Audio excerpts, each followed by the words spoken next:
आदरणीय कृषक दाजुभाइ तथा दिदीबहिनीहरू नमस्कार। रेडियो कार्यक्रम कृषिमा तपाईलाई हार्दिक स्वागत छ। म सपना अनि म बालकुमारको।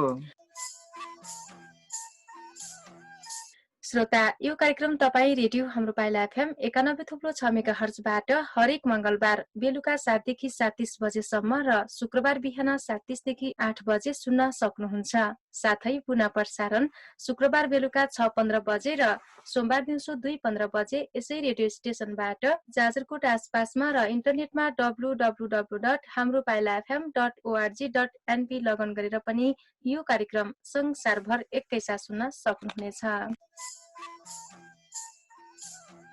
नेपाल कृषि सेवा विकास कार्यक्रम प्रयास नेपाल सरकार र स्विजरल्यान्ड सरकारको द्विपक्षीय कार्यक्रम हो भने यसको कार्यान्वयनमा हेल्वेटास नेपालले प्राविधिक सहयोग गरिरहेको छ। हाल विश्वमा महामारीको रूपमा फैलिरहेको कोभिड-19 र यसको प्रभावका कारण हरेक क्षेत्र र तबकाका मानिसलाई आर्थिक, सामाजिक तथा सांस्कृतिक रूपमा असर गरिरहेको छ। यसको असर कृषि तथा खाद्य सुरक्षामा प्रत्यक्ष रूपमा देखिन थालेको छ। नेपाल कृषि प्रधान देश भएको र जनसङ्ख्याको ठूलो हिस्सा कृषिमा आश्रित भएकोले कोभिड-19 को असर कृषि क्षेत्रमा झन धेरै देखिएको छ। हाल कृषकले बिउ, मल, दाना तथा अन्य उत्पादन सामग्रीको अभाव आफ्ना उत्पादनलाई बजारसम्म पुर्याउनमा समस्या तथा कृषि प्रसार सेवा पाउन कठिनाई भइरहेको छ। यी समस्याले कृषि क्षेत्र तथा समग्र देशकै अर्थतन्त्रमा ठूलो असर गर्ने देखिन्छ। यसैलाई मध्यनजर गरी प्रयास कार्यक्रम भेरी नगरपालिका तथा हाम्रो पाइला एफएम 91.6 मेगाहर्जको संयुक्त पहलमा रेडियो कार्यक्रम कृषि सञ्चालन भइरहेको छ। यस कार्यक्रमको मुख्य उद्देश्य रेडियो प्रसारणका माध्यमबाट कृषकमा कृषि प्रसार सेवा निरन्तर प्रवाह गर्नु रहेको छ। यो कार्यक्रम कृषक तथा कृषि प्रसार सेवा प्रवाहमा संलग्न सरकारी, गैर सरकारी, निजी क्षेत्र, कृषक तथा कृषक समूह, सहकारी आदिसँग प्रत्यक्ष समन्वय तथा सहकार्यमा हाम्रो पाइला एफएम 91.6 मेगाहर्जबाट हरेक मंगलबार बेलुका 7 देखि 7:30 बजेसम्म र शुक्रबार बिहान 7:30 देखि 8 बजे सुन्न सक्नुहुन्छ। साथै पुनः प्रसारण शुक्रबार बेलुका 6:15 बजे र सोमबार दिउँसो 2:15 बजे गरिनेछ। कार्यक्रमको सुरुमा सुनौ आज प्रसारण हुने सामग्रीहरूको झलकबाट। आजको कार्यक्रममा जाजरकोटमा अलैँची खेतीका बारेमा विभिन्न जानकारीमूलक सामग्रीहरू, खेतीको सम्भावना र यसको चुनौतीका बारेमा कृषि विकास कार्यालय र भेरीनगरको कृषि शाखाका विज्ञसँगको यससँग सम्बन्धित कुराकानी र अलैँची खेती सञ्चालन गरिरहेका कृषकको अनुभव आदि आजको कार्यक्रममा समावेश गर्नेछौँ।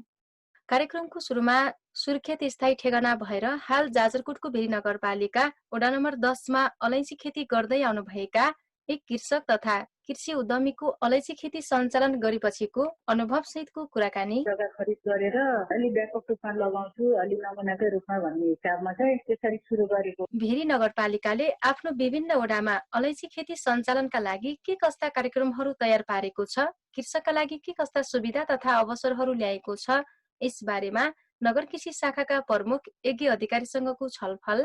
पहिलाको केही पकेटहरू र अब अहिले पनि थोरै वडा स्तरबाट आएको केही पकेटहरू भएको हुनाले त्यो पकेटमा चाहिँ अलैँचीको कार्यक्रम गर्ने 50% अनुदानमा अलैँचीको बिरुवाहरू चाहिँ उपलब्ध गराउने भन्ने कार्यक्रम छ। जाजरकोटमा अलैँची खेतीका बारेमा, खेतीको सम्भावना र यसको चुनौतीका बारेमा कृषि विकास कार्यालयका विज्ञसँगको कुराकानी। भौगोलिक विविधता र भौगोलिक विविधता पनि छ। हामीलाई अब बिरुवाहरू खरिद गरेर ल्याएर घरी गरेर सम्बन्धित ठाउँमा ल्याउन पनि कृषकहरूलाई अलिकति गाह्रो र समय रहेसम्म केही कृषि जानकारी पनि प्रस्तुत गर्नेछौँ। कार्यक्रम अवधिभर रेडियोसँगै रहनुहोला।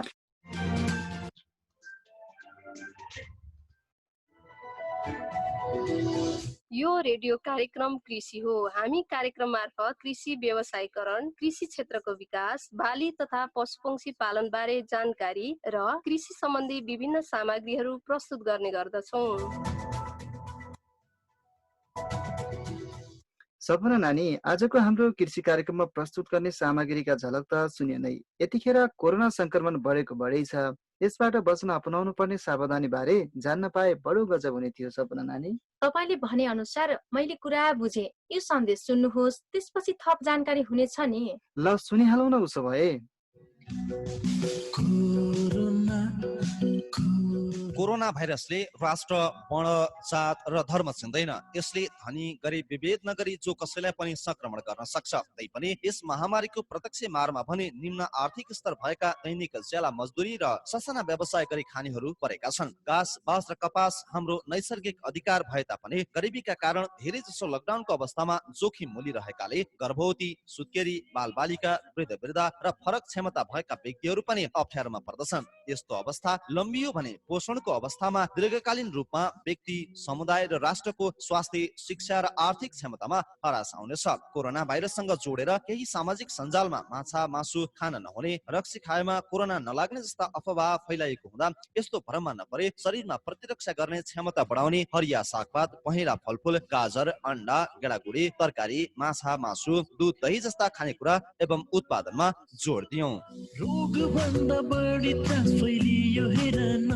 ओहो, धेरै कुरा थाहा भयो नानी यो सन्देश सुनेर। म पनि यसै अनुसार गर्छु। अब अरूलाई पनि गर्न लगाउँछु। नानी, कार्यक्रमको सुरुमा भेरी नगरपालिकामा एक कृषकले अलैँची खेती सञ्चालन गरेपछि अलैँचीको बजार क्षेत्र र यसको सम्भावनाका बारेमा सञ्चालन गर्दाको अनुभव समेटी तयार पारेको कुराकानी सुन्न पाए गजब हुने थियो सपना नानी। हुन्छ नि, तपाईँले भने जस्तै मैले भिरी नगरपालिका वडा नम्बर 10 का एक कृषकसँग अलैँची खेती सुरु गरेर कृषि व्यवसाय गर्दै आउनुभएका कृषक उद्यमीसँग कुराकानी गरेको छु। किनकि कृषकले सबै अरूले देखेका भर गरेर मात्र नहुने रहेछ। त्यसको लागि आवश्यक तापक्रम, भूगोल सबै कुराले भर पर्छ नि। यो कुराकानीबाट धेरै जानकारी हुनेछ। अलैँची खेतीमा लाग्ने र लागेकाहरूमा सहयोग पुग्छ नि। ल सुन्नुहोस् है। यहाँको परिचय? मेरो नाम चाहिँ इन्द्रकला घटे। मेरो कृषिको ठेगाना चाहिँ बेलनगर 10 धानचोकको छ। अनि अलैँची बारी भएको चाहिँ जाजरकोट भेरी नगरपालिका वार्ड नम्बर 6 पर्छ। अनि तपाईँले अहिले चाहिँ के छ अलैँची खेती कसरी गरिरहनु भएको छ? कहिलेदेखि सुरु गर्नु भएको हो नि? मैले 2072 सालमा त्यहाँ जग्गा किनेर त्योभन्दा अगाडि चाहिँ म त्यहाँ फिल्ड जाँदाखेरि त्यहाँको बाँझो जग्गाहरू खेर गइरहेको जग्गाहरू देखेँ। अनि त्यहाँ चाहिँ अलैँची हुने सम्भाव्यता देखेपछि अनि मैले चाहिँ त्यहाँ जग्गा किनेर असारको महिना पहिला चाहिँ थोरै जग्गाबाट सुरु गरेँ, हुन्छ कि हुँदैन भनेर परीक्षणको लागि। अनि त्यसपछि अहिले पहिलो वर्ष चाहिँ रोपेको बिरुवाहरू राम्रो भएपछि अनि चारै दोस्रो वर्ष त्यसरी बढाउँदै गएर अहिले चाहिँ एकदमै राम्रो छ। फल पनि अब टिप्न सुरु गरेको पनि 3 वर्ष जस्तो भयो। अनि कति आम्दानी लिनु भएको छ आफ्नो अलैँची खेतीबाट? खासै अहिले आम्दानी त अब मैले पहिला थोरै रोपेको भएर अनि त्यो पहिलो वर्षको फलहरूले चाहिँ अलिअलि दियो। यो चाहिँ खास अलैँची लगाएको 3 वर्षदेखि मात्रै फल्न सुरु गर्छ र राम्रो आम्दानी भनेको 5 वर्षदेखि दिनु हो। अनि त्यही भएर 3 वर्षदेखि त्यो अलिअलि फल्न लागेको फलहरू टिपेर चाहिँ अब अलिअलि जम्मा गर्दै टिपेर अब चाहिँ आम्दानी लिने अवस्था अब बाँकी आउँदै रहेछ, भर्खरै सुरु हुन थालेर रहेछ होइन? अनि चाहिँ अलैँची खेती सुरु चाहिँ तपाईँले भनिसक्नु भएको छ, बाँझो जमिन बेच्नुभयो, त्यसबाट पनि प्रेरणा मिल्यो गर्छु भन्ने चाहिँ उद्देश्य राख्नु भएको छ। बाँकी तपाईँले अन्य सपोर्ट चाहिँ कसरी गर्नुभएको थियो लगानी गर्दा, सुरुवात गर्दा चाहिँ? मैले सुरुवात गर्दाखेरि चाहिँ आफैले लगानी गरेँ। अनि त्यसपछि आएर ऋणहरू लिएर त्यहाँ जग्गा खरिद गरेँ। अनि पहिलो वर्ष चाहिँ थोरै जग्गा किनेर थोरै सुरु गरेँ। अनि त्यसपछि दोस्रो वर्षमा चाहिँ त्यो हुने सम्भावना देखेपछि अनि मैले चाहिँ त्यहाँ वरिपरिको जग्गाहरू पनि बिक्रीमा थियो। अनि त्यो अनुसार सबै 5 जनाको जग्गा खरिद गरेर अनि अलि व्यापक रूपमा लगाउँछु, अलि नमुनाकै रूपमा भन्ने हिसाबमा चाहिँ त्यसरी सुरु गरेको हो। यो चाहिँ मेरो पहिला चाहिँ नितान्त व्यक्तिगत रूपमा लगानी गर्दै गएँ। पोहोरको वर्ष चाहिँ मलाई भेरी नगरपालिकाबाट चाहिँ 5 लाख सपोर्ट भएको थियो सिँचाइको लागि। अनि म भेरी नगरपालिकाको मेयर साहबलाई पनि एकदमै धन्यवाद दिन चाहन्छु। र त्यहाँको कृषि शाखाको संयोजक एके सर हुनुहुन्थ्यो, उहाँ सरले चाहिँ गएर अनुगमन पनि गर्नुभएको थियो। पहिलो भिजिट चाहिँ उहाँले नै गर्नुभएको थियो। नत्र मैले धेरै सरकारवालाहरूलाई चाहिँ बोलाएको थिएँ कि त्यसरी सुरु गरेको हेर्नु पर्यो भन्ने कुरा राखेको थिएँ। म्याम अब मैले त्यसमा चाहिँ अब पहिला चाहिँ अलैँचीले मात्रै पहिला एकदमै भाउ पनि थियो। अनि बिस्तारै भाउमा पनि अलिक गिरावट आयो। हजुर, भाउ भन्नाले चाहिँ अब बजारीकरण कसरी भइरहेको छ, तपाईँले चाहिँ मूल्य कसरी निर्धारण गर्नु भएको छ नि? अहिले चाहिँ बिस्तारै यो बजारीकरणमा चाहिँ एकदमै यो ह्रास आयो कि अलैँचीको। पहिला चाहिँ अब यो केजीको 2700 पनि बिक्रीमा थियो। अनि बिस्तारै अहिले भाउ चाहिँ 500 रुपियाँ केजीमा छ के अरे अहिले। अनि त्यसले गर्दाखेरि तपाईँलाई लाग्छ होला के कारणले यसरी मूल्यमा ह्रास आएको हो, घटेको हो? भन्ने के लाग्छ? यो चाहिँ अब पहिलो कुरो त यो बिचमा एकचोटि नेपाल भारतले जुन गरेको थियो नि, अनि उनीहरूले त्यहाँ सामान निर्यातमा सबै रोक लगाएपछि अनि त्यसपछि अब त्यसरी त्यहाँको उत्पादन चाहिँ भारत हुँदै बाहिर जाने भएको भएर अब त्यसले गर्दाखेरि पनि हरासमा आयो। अनि त्यसपछि अर्को कुरा चाहिँ अब उत्पादनमा पनि अलिक बढी नै उत्पादन अब सबैतिर चाहिँ अलैँची खेतीहरू सुरु गर्दाखेरि उत्पादन बढी हुँदाखेरि पनि यसको मूल्यमा गिरावट आएको हो कि जस्तो लाग्छ मलाई। अनि तपाईँले आफ्नो अनुभव सेयर गर्दै गर्दा यो अलैँची खेतीको लागि कतिको सम्भावना देख्नु भएको छ नि? अब भेरी नगरपालिकाकै 10मा तपाईँले सुरु गरिरहनु भएको छ। अन्यत्र यसो हेऱ्यो भने जाजरकोटमा अथवा यो भेरी नगरपालिकामा चाहिँ यहाँको हावापानी माटो अनुसार चाहिँ कतिको फल्ने सम्भावना छ? यसको खेती चाहिँ कतिको सम्भावना देख्नु भएको छ? भेरी नगरपालिकाको त्यो मैले गरिरहेको एरियाको यो अलैँची खेती भनेको 700 मिटरभन्दा माथि हाइटमा 2500 भन्दा तलको बिचको उचाइ भएको ठाउँमा चाहिँ जहाँ उचितको रुखहरू छ, जहाँ खेतीलो जग्गा छ, जहाँ पानी प्रशस्त छ, त्यस्तो ठाउँहरूमा जहाँ कहीँ पनि हुन्छ यो अलैँची। हजुर। त्यसले गर्दाखेरि भेरी नगरपालिकाको धेरै एरियामा चाहिँ हुने सम्भावना छ। हजुर। अहिले तपाईँले फ्यामिलीमा अब परिवारै यतै बस्नुहुन्छ या त कसरी तपाईँले त्यहाँ खेती गरिरहनु भएको छ? एक्लै बस्नुहुन्छ कि के छ? मैले त खासमा अहिले त्यहाँ अलैँची बारीमा चाहिँ हेर्ने मान्छे राखेको छु अरे। एकजना अङ्कल हुनुहुन्छ, उहाँले चाहिँ हेरिदिइराख्नु भएको छ अहिले। अनि म चाहिँ यतै सुर्खेत घरमै छु र मैले यता संस्थामा पनि काम गर्ने भएको भएर उहीँ बसेर चाहिँ त्यति समय दिन सकिरहेको छ। हजुर। कुन संस्थामा काम गर्नुहुन्छ नि हजुरले? म चाहिँ यो वातावरण कृषि तथा विकास केन्द्र केयर भन्ने संस्थामा काम गर्छु। हजुर। भनेपछि आफैले पनि एउटा कृषि क्षेत्रमा अगाडि बढ्नु भएको छ, यसलाई विस्तार गर्नुपर्छ भनेर चाहिँ आफैले गरिरहनु भएको रहेछ होइन? हजुर। मलाई त्यहाँ चाहिँ एकदम त्यो जग्गाहरू सबै बाटो मैले चिनेको जग्गा चाहिँ 15 वर्षदेखि बाटो र त्यो उचितको घारीहरू भएको जग्गा थियो। अनि त्यसले गर्दाखेरि एकदम यो बाटो जग्गा चाहिँ उखेर फाल्नु हुँदैन भन्ने हिसाबमा चाहिँ मैले अब त्यहाँको किन खेती गर्न छोडेको भनेपछि उहाँले उत्पादन हुन छोड्यो। अब धेरै जस्तो मान्छेहरू विदेश जान लागे, यो सबै जग्गा बिग्रिन छ भन्ने त्यहाँ सुनिरहँदाखेरि त्यहाँको मान्छेहरूबाट त्यस्तो सुन्यो। अनि त्यो सुनेपछि म सुरु गर्छु यो बाटो जग्गाको सदुपयोग यहाँको मान्छेलाई पनि सिकाइ होला भनेर अनि म त्यसरी सुरु गरेको। अहिले त्यहाँ छिमेकी वरपरको चाहिँ समुदायका महिला तथा त्यहाँको कृषकहरूले चाहिँ के बुझ्नु भएको छ तपाईँबाट? के त्यस्तो प्रेरणा पनि लिनु भएको छ होला? कृषितिर गर्नु रहेछ आउनु भएको छ। मैले नै त्यहाँ 6-7 जना मान्छेलाई त बिरुवा पनि हामीले लिँदाखेरि उहाँहरूलाई पनि मगाइदिएको थिएँ। र अहिले पनि अब 500 जनाले चाहिँ बिरुवा दिनु पर्यो तपाईँको बारीबाट भनेर भनिराख्नु भएको थियो। म चाहिँ अहिले यो लकडाउनले गर्दाखेरि माथि जानु सक्दैन र अनि उहाँहरूलाई चाहिँ बिरुवा वितरण गर्न सकेन। यो त्यहाँको मान्छेहरूले पनि अब लाउनुपर्छ, यतिको जग्गामा हुँदो रहेछ। यो चाहिँ विशेष गरेर जग्गैलाई भन्दा पनि यो खोल्सा खाल्सी जहाँ त्यो ढिक कान्लाहरू छ, अब खेती नलाग्ने जग्गाहरूमा चाहिँ हुने भएको भएर त्यहाँको वरिपरिको समाजहरूले पनि अहिले लाउन सुरु गर्नु भएको छ। हजुर। अनि यो अलैँची खेतीको लागि तपाईँले यो बिरुवा बिउ कसरी कहाँबाट ल्याउनुहुन्छ होइन? अनि त्यसपछि लगाउँदा यसमा सिँचाइ कतिको पर्याप्त रूपमा अब कति मात्रामा दिनुपर्छ? यसको चाहिँ व्यवस्थापनतिर अथवा रोग किराहरू कस्तो खालको लाग्दो रहेछ? आफ्नो अनुभव चाहिँ भन्नुपर्दा तपाईँले खेती गर्दै गर्दाको। मैले चाहिँ सुरुमा बिरुवा इलामबाट लिएँ पहिलो वर्ष, दोस्रो वर्ष पनि इलामबाट, अनि तेस्रो वर्ष पनि इलामबाट लिएँ। 3 वर्षपछि चाहिँ मैले त्यहाँबाट बिरुवा लिएर रोपिसकेपछि बिस्तारै चाहिँ त्यही आफ्नै बिरुवा सार्नु थालेँ मैले। र अहिले चाहिँ मेरो त्यहाँ 42 रोप्ने जग्गामा चाहिँ लगभग सबै ठाउँमा भरेको छु। र मैले पोहोरको वर्ष चाहिँ तिमुर पनि रोपेको थिएँ, 1500 बिरुवा तिमुर पनि रोपेको छु। अनि मैले चाहिँ एभोकाडोहरू लस्सीहरू त्यस्तो पनि लगाउँदैछु अहिले। र अब अलैँचीको कुरा गर्दाखेरि त्यहाँ चाहिँ अहिले बिरुवाहरू त एकदमै राम्रो छ, फल पनि अहिले लगभग 5 क्विन्टल फल्ने सम्भावना छ। अहिले चाहिँ एकदम राम्रो छ। अहिले त अब 5-7 वर्ष पनि लाग्यो। अब सबै बिरुवाहरूले एकदम राम्रो आम्दानी दिने बेला भएको छ। त्यसले गर्दाखेरि रोगहरू त खासै त्यस्तो अहिलेसम्म मैले त रोग लागेको त पाएको छैन। तर यो मुसाहरूले चाहिँ फल लागेको बेलामा मुसाहरूले अलि खाइदिने, त्यसको बास्ना मिठो मानेर अलिक गुलियो हुन्छ फल। त्यसले गर्दाखेरि मुसाले चाहिँ अलिक दुःख दिएको छ। कृषि विकास कार्यालय अथवा नगर शाखा कृषि शाखामा त्यस्तो केही छ अपेक्षा भन्नुपर्दा कि अझै पनि त्यस्तो कि सपोर्टको हुन्छ नि होइन? मलाई चाहिँ अब नगरले पहिला पनि सपोर्ट गरिसक्नु भएको छ के अरे त्यहाँ खेती शाखा अन्तर्गत नगरपालिकाको। त्यसले गर्दाखेरि अब यस्तो हुँदो रहेछ, आफूले लगानी गर्दै गयो अनि लास्ट अन्तिममा चाहिँ पैसा सकिँदै जाँदो रहेछ। अनि आम्दानी ढिलो दिने भएको भएर अब मलाई चाहिँ अलि त्यो अलैँची सुकाउनको लागि भट्टीको व्यवस्थापन गर्नलाई निकै गाह्रो भएको छ। अब त्यो भइदिएको भट्टी व्यवस्थापनको लागि सपोर्ट गरिदिएको भयो मलाई नगरपालिका अथवा त्यहाँको कृषिको अब ज्ञान केन्द्र त्यस्तो अथवा यहाँ प्रदेशबाट त्यसरी सपोर्ट गरिदिएको भए अझै राम्रो हुन्थ्यो भन्ने चाहिँ आशा छ मलाई। अन्तिम प्रश्न, यस्तै तपाईँ जस्तै अलैँची खेती गर्न चाहने कृषक पनि हुनुहुन्छ होला, उहाँहरूको लागि तपाईँ के भन्नुहुन्छ नि?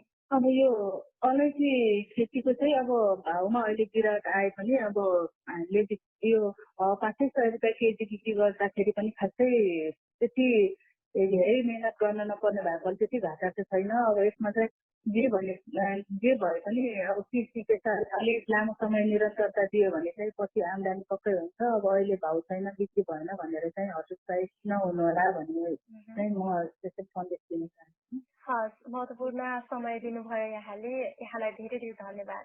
हजुरलाई पनि एकदमै धेरै धेरै धन्यवाद मेरो केही कुराहरू राख्न दिनुभएकोमा। हो नि सपना नानी, कस्तो गजबको कुरा रहेछ। वास्तवमा कृषकको चाहना भएर मात्र नहुने रहेछ, किनकि त्यसको लागि जग्गा, कृषि ज्ञान, भौगोलिक अवस्था सबै चाहिने पो रहेछ त। यस्ता विभिन्न क्षेत्रका कृषकको अनुभव सुन्न पाउँदा हामी जस्ता कृषि पेसामा लाग्नेहरूलाई धेरै सहज हुने रहेछ। जानकारीको लागि धन्यवाद छ है। अनि अब भेरी नगरपालिकाले आफ्नो विभिन्न वडामा अलैँची खेती सञ्चालनका लागि के कस्ता कार्यक्रमहरू तयार पारेको छ, कृषकका लागि के कस्ता सुविधा तथा अवसरहरू ल्याएको छ, यसबारेमा नगर कृषि शाखाका विज्ञसँगको छलफल पनि सुन्न पाएको भए झन् कति राम्रो हुने थियो सपना नानी। ठिक छ, त्यो पनि मैले ल्याएको छु, सुन्ने हो? ल सुनिहालौ न, किन ढिला गर्ने। ल सुन्नुहोस्। हजुर, कार्यक्रम किप्सेमा यहाँलाई स्वागत छ। धन्यवाद। हजुर, अहिले भेरी नगरपालिकाभित्रका विभिन्न ठाउँमा अलैँची खेती गर्ने कृषकहरूको लागि अथवा अलैँची खेती विस्तारको लागि भेरी नगरपालिका कृषि शाखाले चाहिँ के कस्ता कार्यक्रमहरू तयार पारेको छ नि?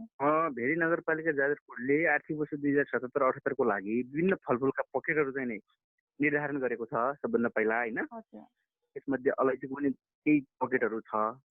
पहिलाको केही पकेटहरू र अब अहिले पनि थोरै वडा स्तरबाट आएको केही पकेटहरू भएको हुनाले त्यो पकेटमा चाहिँ अलैँचीको कार्यक्रम गर्ने 50% अनुदानमा अलैँचीको बिरुवाहरू चाहिँ उपलब्ध गराउने भन्ने कार्यक्रम छ।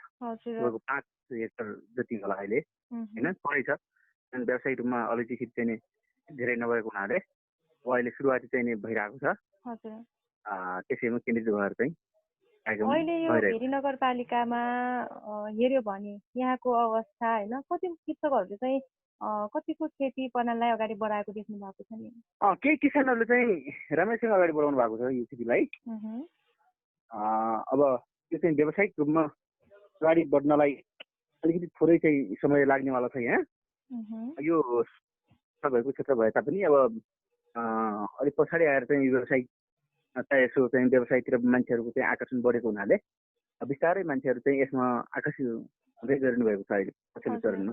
हजुर, अलैँची खेतीको लागि भेरी नगरपालिका अथवा यहाँको हावापानी, यहाँको भूगोल माटो अनुसार सबै हेऱ्यो भने कतिको सम्भावना छ? यो अलैँचीलाई कस्तो खालको हावापानी चाहिँदो रहेछ के छ?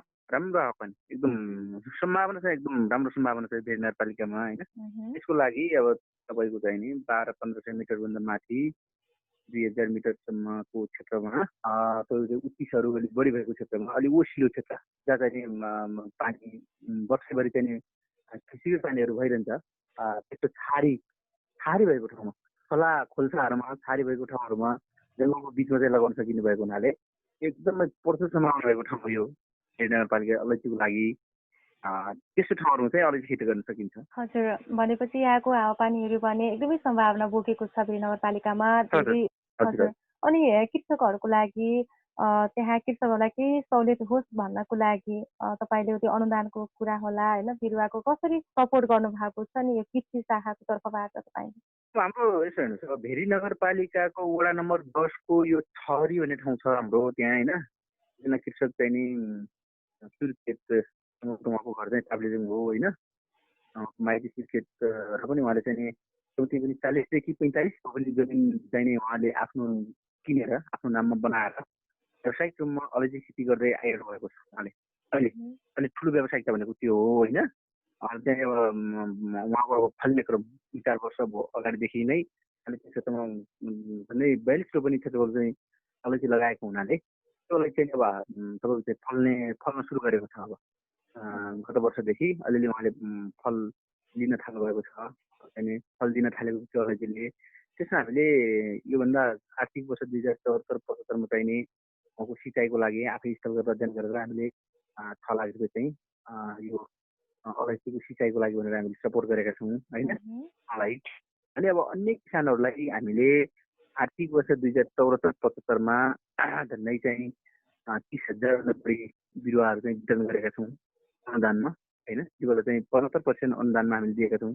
धेरै बिरुवाहरू त्यति बेला मरे, केही बिरुवाहरू जागेका छन् र हाम्रो प्रत्येक क्षेत्रमा त्यसको अलैँचीको खासै त्यति धेरै हुनाले अहिले यो वर्ष चाहिँ केही पकेटहरू सबभन्दा पहिला पकेट निर्धारण गरेर अहिले त्यो पकेटमा चाहिँ 50% अनुदानमा किसानहरूले चाहिँ नि यदि उत्सुक किसानहरूले त्यो ठाउँ तयार पार्नुभयो, खाडलहरू खन्नुभयो, त्यो चाहिने त्यो तारबारहरू राम्रोसँग गर्नुभयो भने 50% अनुदानमा हामी चाहिँ बिरुवा दिने कार्यक्रम राखेका छौँ यो वर्ष 2077-78मा होइन।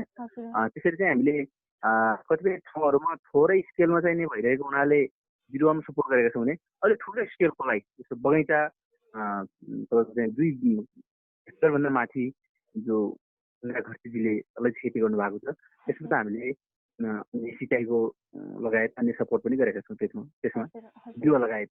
अनि यो अलैँची कस्तो खालको बिरुवा हो होइन? यो अलैँचीको चाहिँ के महत्त्व छ नि यसको बारेमा बताइदिनुहोस् न। अलैँची खासै मसला बाली हेर्नुहोस्, यो मसलाको रूपमा प्रयोग हुने एकदम महँगो मसला हो यो। अब केही वर्ष अगाडि यसको चाहिँ 2,000-2,500 रुपियाँसम्म केजी थियो यसको मूल्य। हामी अलैँचीलाई चाहिँ खोल्साको सुन पनि भन्छौँ होइन। किनभने यो चाहिने ठ्याक्कै छुट्टै जमिन चाहिने, छुट्टै चाहिने खेतीपाती चाहिने, छुट्टै गोरु चाहिने, छुट्टै मल चाहिने नभएर यसलाई चाहिँ मलखातको व्यवस्था प्राकृतिक रूपमै गरेर प्राकृतिक रूपमै जङ्गलको बिचमा चाहिँ हामीले तारबार गरेर व्यवस्थापन गरेर जहाँ पानी हुन्छ त्यसमा चाहिँ त्यो ठाउँमा लगाउन सकिने बाली भएको हुनाले एकदम सजिलो बाली भन्छु मेरो। जङ्गलमै लगाउन सकिन्छ, यो खाली चाहिन्छ यसलाई पानी पर्याप्त चाहिन्छ किनभने हाम्रो त्यस्तो ठाउँ चाहिँ हामी कहाँ पर्याप्त छ होइन। हाम्रो 2 नम्बर वडाको तपाईँको चाहिने उता टिभीले भयो, यता चाहिँ पोखरा भयो, यता चाहिँ तिलिङ्गे भयो, भेरे भयो, त्यो लगायतको माथिल्लोमा हाम्रो यो यसको लागि चाहिँ वातावरण एकदम उपयुक्त वातावरण हो यसको लागि होइन। त्यो वातावरणमा चाहिँ हामी प्राकृतिक रूपमै लगाउन सकिने भएको हुनाले यो बालीलाई चाहिँ नि एकदम महत्त्व अहिले पनि 600 रुपियाँ कम छैन यसको मूल्य केजीको होइन। हिसाबले पनि यो महँगो बाली एकदम राम्रो मसला बालीको रूपमा लिने हुनाले यसलाई चाहिँ यो निर्यात गर्न सकिने, विदेशमा निर्यात गर्न सकिने बाली हो यो होइन। नेपालको खास गरी यो सुकुम्बेल भागमा चाहिँ बढी व्यावसायिक रूपमा खेती हुने बाली हो। बिस्तारै बिस्तारै यो पश्चिमसम्म आइपुगेको छ होइन। यसको व्यावसायिकता बढ्दैछ र यहाँ चाहिँ प्रचुर मात्रामा चाहिँ त्यसको सम्भावना भएको हुनाले अब किसानहरूलाई चाहिँ हामीले पनि खेती गर्नको लागि, खेतीतर्फ अभिवृद्धि गराउनको लागि केही सपोर्टहरू गरेका छौँ र केही किसानहरू चाहिँ आफै पनि लाग्नु भएको छ यसमा, व्यावसायिक रूपमा लाग्नु भएको छ। यो खुसीको कुरा पनि हो होइन। यसले चाहिँ अनेक किसानहरूलाई चाहिँ आकर्षित र अभिवृद्ध पनि गरेको छ। कारण चाहिँ अलैँची भनेको यो मसला बाली हो र यो चाहिँ पर्याप्त मात्रामा चिसान भएको, वर्षैभरि पानी भइरहने चिपचिपी पानी र छारी मन पराउने बाली भएको हुनाले यसलाई चाहिँ त्यसरी छुट्टै जमिन, छुट्टै चाहिने गोडमेल सिँचाइ, त्यसो अनि मकै खेती, धान खेती जस्तो होइन क्या। त्यही हिसाबले पनि यो बाली लगाउन चाहिँ त्यति अप्ठ्यारो चाहिँ होइन। आफ्नो जमिन हुनु पर्यो होइन। त्यो खोल्सा खाली जहाँ हामीसँग हुन्छन् पर्याप्त मात्रामा हुन्छन् खोल्सा खाली, छुट्टै हामीसँग जमिनै चाहिँ गरै नभए पनि हामीसँग खोल्सा खाली चाहिँ हुन्छ नि। त्यो खोल्सा खालीमा यो चाहिँ खोल्सा खालीहरूको सदुपयोग गरेर लगाउन सकिने भएको हुनाले यो चाहिँ सम्भावनायुक्त बाली हो भन्छु म। यो मसलाको रूपमा मात्रै प्रयोग नभएर अन्य स्वास्थ्यमा चाहिँ अलिकति यस्तो चाहिँ हुन्छ है भनेर खालको अलिकति फाइदा भन्नुपर्दा मसला र सँगसँगै अन्य केमा प्रयोग गरिन्छ यसको बारेमा छ या मसलाको रूपमा मात्रै प्रयोग गरिन्छ? यसलाई अहिले विदेशमा त प्रशोधन गरेर विभिन्न किसिमको चाहिने औषधीय रूपमा होइन औषधीय रूपमा प्रयोग गर्छ। तर हामी कहाँ चाहिँ अहिले मसलैको प्रयोग हुने गर्छ। यसलाई चाहिँ जस्तो हाम्रो सुक्मेल हुन्छ नि, सुक्मेललाई हामीले मसलाको रूपमा जसरी लिन्छ यो पनि सुक्मेलै हो, एक किसिमको सुक्मेलकै प्रजाति हो। हामी सुक्मेलाई चाहिँ विभिन्न किसिमको चाहिँ पूजापाठ धार्मिक कार्यमा पनि प्रयोग गर्ने भयो कि यो यसरी अब यो विशाल प्रजातिकै यो बोट भएको हुनाले गानामा फल्ने धार्मिक लगायत मसलाजन्य उसमा चाहिँ नेपालमा विशेष गरी प्रयोगमा बढी आउँछ। औषधीय गुण भएको बाली पनि हो यो। हजुर, अन्त्यमा कृषकहरूको लागि अलैँची खेती गर्न चाहने कृषक हुनुहुन्छ अथवा बाँझो जमिन थुप्रै भएको पनि हुनुहुन्छ, उहाँहरूको लागि यो अलैँचीकै विषयमा भन्नुपर्दा के भन्नुहुन्छ? के भन्छ भने त्यस्तो जमिन हामी कहाँ पर्याप्त छ होइन। किसानहरू के गरौँ, कसरी चाहिँ आम्दानी गरौँ, कसरी चाहिँ रोजगारी सिर्जना हुने, अहिले अब यस्तो लकडाउनको अवस्था छ, सबै घरतिर बस्ने अवस्था छ, पर्याप्त मात्रामा जमिन छैन, व्यवसायिक छैन भन्ने अवस्था भयो भने हामी कहाँ पर्याप्त मात्रामा जङ्गल छ भने, यदि यस्ता मात्रामा किसान भएको ठाउँ खोल्सा खाली छ भने अलैँची खेती गर्न सक्छु मैले उहाँलाई। अलैँची खेती चाहिँ नि तपाईँको छुट्टै चाहिँ जमिन, छुट्टै चाहिँ त्यसमा थप अन्य बालीको जस्तो मेहनत नभए तापनि खारीहरू, खोल्साहरू, वन जङ्गलहरूको चाहिँ सदुपयोग गरेर लगाउन सकिने भएको हुनाले यो चाहिँ यसले रोजगारी एकदमै सिर्जना गर्छ भन्छु म तपाईँको बालीले। तुलनात्मकमा अन्य बालीभन्दा यो महँगो पनि र तपाईँको यसले चाहिँ नि यो खेती गर्न पनि सजिलो भएको हुनाले यसलाई चाहिँ त्यस्ता किसिमका जमिन जग्गाहरू छन् भने उहाँलाई चाहिँ यो खेती आकर्षित हुन, यो खेती लगाउन चाहिँ म शिक्षक दाजुभाइ तथा दिदीबहिनीहरूलाई यसै कार्यक्रम मार्फत चाहिँ अनुरोध गर्छु। हस्, यहाँले महत्त्वपूर्ण समय दिनुभयो, यसको लागि धेरै धेरै धन्यवाद।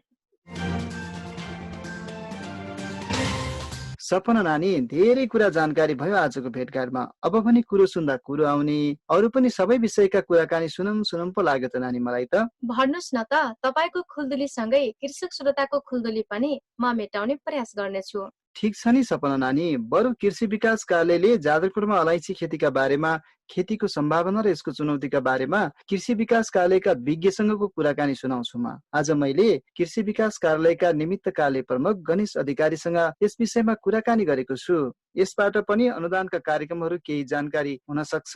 अनि आफू कृषि पेसामा निर्भर मान्छे, त्यसैले धेरै थाहा पाउन कृषकहरूलाई पनि सजिलो हुन्छ के नानी। कार्यक्रममा यहाँलाई स्वागत छ। धन्यवाद छ। हजुर, जाजरकोटमा अलैँची खेतीको सम्भावना कस्तो रहेको छ? यो जाजरकोटमा अलैँची खेती भन्दा अलैँचीको अलिकति इतिहासलाई बताउँदाखेरि छ, यो प्राचीन समयदेखि महँगो मसलाको रूपमा खेती गर्दै आएको मसला बालीको रूपमा यसलाई चिनिन्छ। यो मसलाको रानी पनि भनिन्छ यसलाई है। र यसको उपयोगिता यो सुगन्ध तेल, त्यसपछि पर्फ्युमहरू, औषधिहरूको रूपमा पनि यसलाई प्रयोग गरिन्छ। यो अलैँची खेती गर्दाखेरि समुद्र सतहको 700देखि 2200 मिटरको उचाइसम्म खेती गर्नु भएको र अलैँची खेती गर्दाखेरि कम्तीमा 1500देखि 5000 मिलिमिटरसम्म वार्षिक रूपमा वर्षा हुनुपर्छ र यो 30 डिग्री सेल्सियस तापक्रमसम्म यसलाई खेती गर्न सकिन्छ। र यसको खेती गर्दाखेरि मेन गरेर यो 25 जङ्गलभित्र अलिक सेतिलो जमिन छ भने सिँचाइ भइरहने अनि दोमट माटोमा खेती गर्न सकिने भएको हुनाले र यो जाजरकोटमा पनि धेरै जस्तो ठाउँहरूमा कुचे गाउँपालिकाको यो बमदलातिर अनि त्यसपछि गएर खेडाघाटतिर हामी शिवालयतिर अनि त्यस्तो किसिमको धेरै नगरपालिकामा पनि धेरै ठाउँ त्यस्तो माटो पाइने भएको हुनाले जाजरकोटमा अलैँचीलाई विस्तार गर्न सकियो भने र खेती गर्न सकिने देखिन्छ। अनि कृषि विकास कार्यालयले अनुदान लगायतका विभिन्न कार्यक्रमहरू पनि गरिराखेको होला, अलैँचीमा चाहिँ के छ? अलैँची कार्यक्रम अहिले हामीले चाहिँ सङ्घीय सरकार अन्तर्गत हामीलाई प्राप्त अनुदान प्राप्त भएको टिएनएफसी अन्तर्गत पकेटहरू सञ्चालन 39वटा पकेटहरू हामीले सञ्चालन गरेको मध्ये अब खेडाघाट अनि त्यसपछि दमडाला, कुसेको दमडालामा र उसको दुई कार्यमा चाहिँ हामीले यसको अलैँचीको पकेट क्षेत्रहरू सञ्चालन गरेका थियौँ। अब त्यहाँ चाहिँ केही मात्रामा बिरुवाहरू गरेर अलैँचीका बगानहरू बारीहरू चाहिँ सुरुवात भएको छ खेतीको।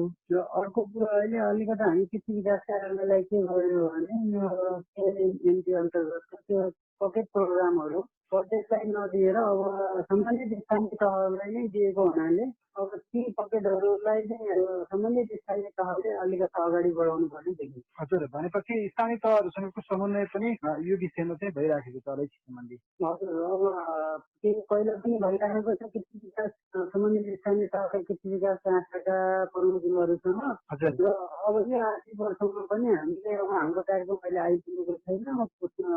विद्युत कार्यक्रम आइपुग्यो भने हामी तत्काल एकचोटि स्थानीय तहका प्रमुखहरूसँग र स्थानीय तहका कृषि विकास शाखा प्रमुखहरूसँग समन्वय गरेर अलैँचीको कार्यक्रमहरूलाई पनि अगाडि बढाउने हामीले सोच गरिराखेका छौँ। र अरू अन्य कार्यक्रम पनि त्यसरी नै स्थानीय विकास प्रमुखहरू र स्थानीय तहका कृषि विकासको शाखा प्रमुखहरूसँग समन्वय गरेर कार्यक्रमहरूलाई अगाडि लैजाने हामीले सोच गरिराखेका छौँ। हजुर, अनि जाजरकोटमा अलैँची पकेट क्षेत्र भनेर कतै निर्धारण गरिसकिएको छ अथवा के छ? हजुर, यो कुण्डल नगरपालिका वार्ड नम्बर 5 दमदर छ। अनि त्यसपछि गएर जुनी चाँदेको त्यो ठाउँको नाम जुनी चाँदेको छ। दुईटा पकेटहरू अलरेडी स्थापना हामीले गरिसकेका छौँ। हजुर, अलैँची खेती गर्न चाहने जाजरकोटका कृषकहरूलाई अथवा अन्य जिल्लाबाट जाजरकोट आएर अलैँची खेती गर्न चाहनेहरूलाई चाहिँ अन्त्यमा कृषि विकास कार्यालयको तर्फबाट भन्नुपर्दा के भन्नुहुन्छ? अलैँची खेती गर्न चाहने कृषकहरूलाई मैले के भन्छु भने अलैँची खेती यो सुनौलो भविष्य छ। अलैँची जतिखेर पनि जहाँ पनि हामीले बिक्री गर्न सक्ने र यसले कल्चरमा चाहिँ मसलाको प्रयोग चाहिँ अलिक बढ्दै पनि गइराखेको छ। र अहिले यो विश्व महामारीको रूपमा फैलिएको कोरोना रोगले पनि हामीलाई के देखाएको छ भने अलिकति ढुगाखुसीहरू ज्वरोहरू कन्ट्रोल गर्ने किसिमको खानेकुराहरू शरीरको स्टामिना र यो इम्युनिटी पावर बढाउने किसिमका खानेकुराहरू खानुपर्छ भन्ने कुरा सिकाएको छ। त्यसले गर्दा अलैँचीलाई हामीले मसलाको रूपमा प्रयोग गर्दै गयौँ भने हाम्रो शरीरको इम्युनिटी पावरलाई पनि बढावा दिने, ढुगाखुसीहरूलाई पनि कन्ट्रोल गर्ने र यो पाचकको पनि काम गर्ने भएको हुनाले अलिकति हाम्रो अब यो प्रयोग पनि झन् बढ्दै गएको छ र अब बजारमा पनि बढ्ने भएको हुनाले र एकदम खेतीबारीहरू पनि मास्नु नपर्ने यो जङ्गलतिर यो के अरे हाम्रो यो पात पखेराहरू जुन गइरहेका बाँझो जमिन छ त्यस्तो ठाउँमा हामीले उचित अथवा अरू कुनै जमिनहरू रोपेर भित्र अलैँची खेती गऱ्यौँ भने यसबाट मनज्ञ आम्दानी लिन सकिने भएको हुनाले जग्गाको पनि सदुपयोग हुने देखिन्छ। त्यसले गर्दाखेरि यो कृषक दाजुभाइहरूले सुनौलो अवसर छ, यसलाई चाहिँ घुमाउनु हुँदैन जस्तो मलाई लाग्छ। म चाहिँ कृषक दाजुहरूलाई यो अलैँचीप्रति आकर्षित हुन चाहिँ अनुरोध गर्छु। हुन्छ, समय दिनुभयो त्यसको लागि यहाँलाई धेरै धेरै धन्यवाद। यहाँलाई चाहिँ धेरै धन्यवाद। यो रेडियो काइलासनलाई पनि म धेरै धेरै आभार व्यक्त गर्छु किनभने बेला बेलामा हाम्रा कृषिका कार्यक्रमहरू कृषिले दिन खोजेका लक्ष्यहरू चाहिँ कृषक समाज पुर्याइदिने जुन हामीले अब प्रदान गर्नुभएको छ त्यसको लागि म धेरै धेरै यहाँप्रति आभार व्यक्त गर्छु। धन्यवाद। हुन्छ सर, हस् हस्। हो नि, तपाईँले गरेको कुराकानीबाट धेरै जानकारी भयो, कृषकलाई पनि धेरै सपोर्ट मिल्यो होला नि। ठिक छ, तपाईँको जिज्ञासा र श्रोताको मनमा लागेका कुराहरूलाई जानकारी गराउने प्रयास गरेको छु। फेरि पनि आउँदा बसाइमा यस्तै विभिन्न व्यक्तिहरूसँग म पनि कुरा गर्नेछु, तपाईँले पनि जानकारी गराउँदै गर्नुहोला है। हुन्छ नि, तपाईँको प्रयास निकै महत्त्वपूर्ण छ, हामीलाई पनि जानकारी हुन्छ, कृषकलाई पनि धेरै जानकारी हुन्छ नि। कृषक श्रोतालाई यो जानकारी पछि अब हामी तपाईलाई सलहकिराबाट आवश्यक सावधानी अपनाउनु पर्ने सन्देश सुनाउँछौँ, सुन्नुहोस् है त। ल सुनिहालौँ न।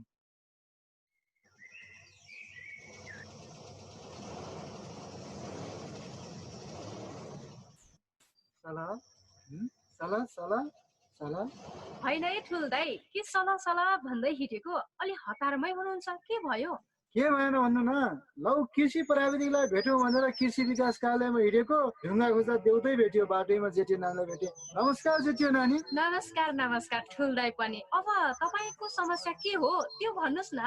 ल जेठियो नानीलाई, एकातिर यो कोभिड-19ले हामी सबैलाई सताइरहेको बेला फेरि अर्कोतिर बाली बिरुवामा लाग्ने के किराहरूले गर्दा बेलैमा बाली सकाइ पर्न थालिसक्यो भने हेर्नुहोस् न, घरि मकैमा लाग्ने फौजी किरा, फेरि अहिले यो सला भन्ने किराले त झन् सताउला जस्तो पो लाग्यो। जेठियो नानी? सलह किरा कस्तो किरा हो?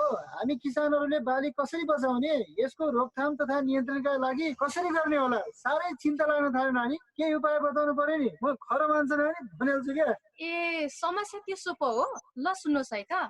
सुनौ नानी सुनौ। सलह किरा केही दिन अघि तराई क्षेत्रका केही जिल्लामा देखा परेको थियो। अहिले जाजरकोटमा पनि देखा परेको छ। सलह धेरै संख्यामा एक समूहमा रहेको हुन्छ। यस किराबाट सजग रहन आवश्यक छ नि। यसको क्षतिबाट जोगिनको लागि धानको ब्याट जालीले छोप्ने, खेतबारी नियमित अनुगमन गर्ने, किराको झुन्ड देखा परेमा बाजा बजाउने तथा विभिन्न भाडा बजाएर विभिन्न ध्वनि निकाल्ने, खेतबारीमा धुवा लगाउने, सेतो कपडा फरफराउने, पानी छ्याप्ने आदि यस्ता कार्य गरी सलह किराको प्रकोपबाट खेतबारीमा भएको आफ्नो बाली नाली बचाउन सकिन्छ नि। ओहो नानीले भनेको कुरो त कायदा रहेछ, तर त्यही बेला कहाँतिबाट त्यो ढ्याउरो ल्याउने, कहाँतिबाट त्यो अर्को आगो बाल्ने मर्चै हुँदैन हामीसित। त्यही पनि अब जो गर्नु पर्ला नानीले भनिहाल्नु भयो, उपाय त्यही होला, त्यही गर्ने त होला अब। हो नि ठुल दाइ, अब घरमा गएर चासो बाजो मिलाउनुस् न। यसबाट सचेत रहनु पर्छ क्या।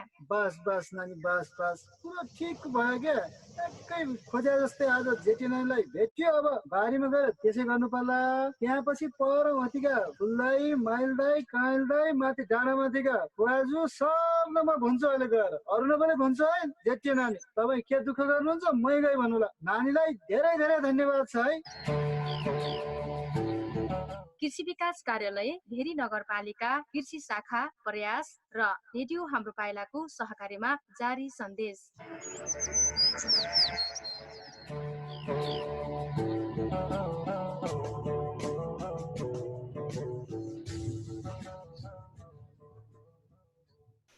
गजब पो रहेछ नि सपना नानी। आवश्यक सावधानी अपनाउनु पर्छ नि। यो सन्देशले पनि धेरै जानकारी दियो नि सपना नानी। आज त कार्यक्रम पनि सकिन थाल्यो होला। अर्को अङ्कमा फेरि नयाँ नयाँ कुरा ल्याएर आउनु है। म पनि अब जानु पर्यो। अँधेरो अँधेरो हुन थालिसक्यो। नानी यो बेला धेरै कुराको ख्याल गर्नुपर्ने हुन्छ। कृषक तथा पशुपालकले त झन् धेरै ध्यान दिनुपर्ने हुन्छ। मास्क लगाउन चाहिँ नबिर्सिनु होला नि। अनि घरमा पुग्ने बित्तिकै साबुन पानीले हात मिची मिची धुने गर्नुहोला। आजभोलि कोरोना संक्रमण भयो भने त सबै कृषि क्षेत्रमा काम त थपक्कै भइहाल्छ नि। कृषि उत्पादनहरू कहाँ लगेर बिक्री गर्ने बिजोग हुन्छ। एक त खलङ्गामा कृषिजन्य वस्तुको माग बढी छ, त्यसमा कोरोना संक्रमण भयो भने त न उत्पादन बिक्री हुन्छ न त घरमा नै सङ्कलन गरेर राख्न सकिन्छ। बडो गाह्रो हुन्छ नि। नानी आजको बसाइमा जाजरकोटमा अलैँची खेतीका बारेमा विभिन्न जानकारीमूलक सामग्रीहरू, खेतीको सम्भावना र यसको चुनौतीहरूका बारेमा कृषि विकास कार्यालय र भेरीनगरको कृषि शाखाका पदाधिकारीहरूसँग यससँग सम्बन्धित कुराकानी र अलैँची खेती सञ्चालन गरिरहेका कृषकको अनुभवको बारेमा धेरै कुराको जानकारी भयो। अब भने नानी मास्क लगाएर हिँड्नु पर्यो, कोरोना आउला भन्ने डर छ। खलङ्गामा पनि 19 जनालाई संक्रमण भएको पुष्टि भएपछि निषेधाज्ञा सुरु भइसकेको छ। यही भाद्र 15 गते राति 12 बजे सकिने कुरो छ। त्यो पनि निश्चित भएन। अवस्था हेरी थप हुन पनि सक्छ। जे भए नि अलिक सचेत हुनु आवश्यक छ है। म पनि अब लागे। हस् हस्, धेरै कुराको जानकारी भयो आजको कार्यक्रममा। तपाईलाई कृषि तथा पशुपालन कर्ममा समस्या आदि भएमा थप जानकारी चाहिएमा नगरपालिकाका कृषि प्राविधिकहरूसँग सल्लाह लिँदै जानुहोला। अनि स्वास्थ्यमा केही समस्या भयो भने पनि नजिकको स्वास्थ्य कर्मीहरूसँग सम्पर्कमै रहनुहोला। जिल्लाका विभिन्न कृषि क्षेत्रका निकायहरूबाट जानकारी गराउन पनि सक्छन्। त्यसैले नियमित रूपमा स्थानीय रेडियोहरू सुन्दै गर्नुहोला। सूचना थाहा हुन्छ नि। कृषि कार्यक्रममा पनि ध्यान दिएर सुन्नुहोला है हजुर। हुन्छ नानी, हुन्छ। श्रोता, तपाईँ अहिले सुन्दै हुनुहुन्छ रेडियो कार्यक्रम कृषि। आज हामी कार्यक्रमको 29औं अङ्कमा छौँ। हामी कार्यक्रम मार्फत रोग प्रतिरोधात्मक क्षमता बढाउन स्वस्थ र अर्ग्यानिक कृषि उत्पादनमा जोड दिन सबैमा कृषि कार्यक्रम मार्फत प्रेरित गरिरहेका छौँ।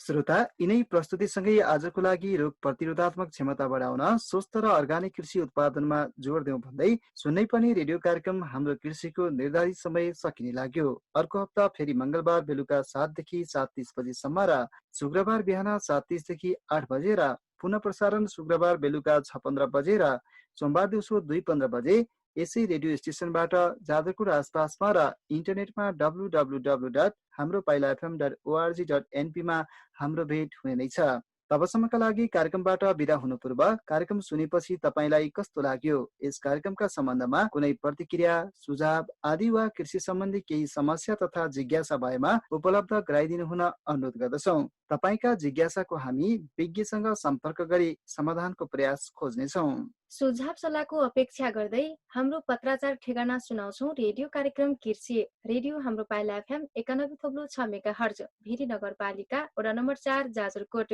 फोन नम्बर 08943157 तथा हाम्रो इमेल ठेगाना pailanews@gmail.com।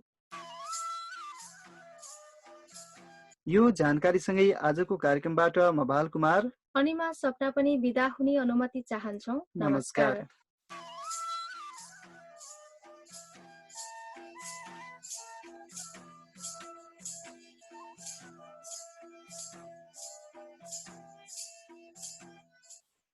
यो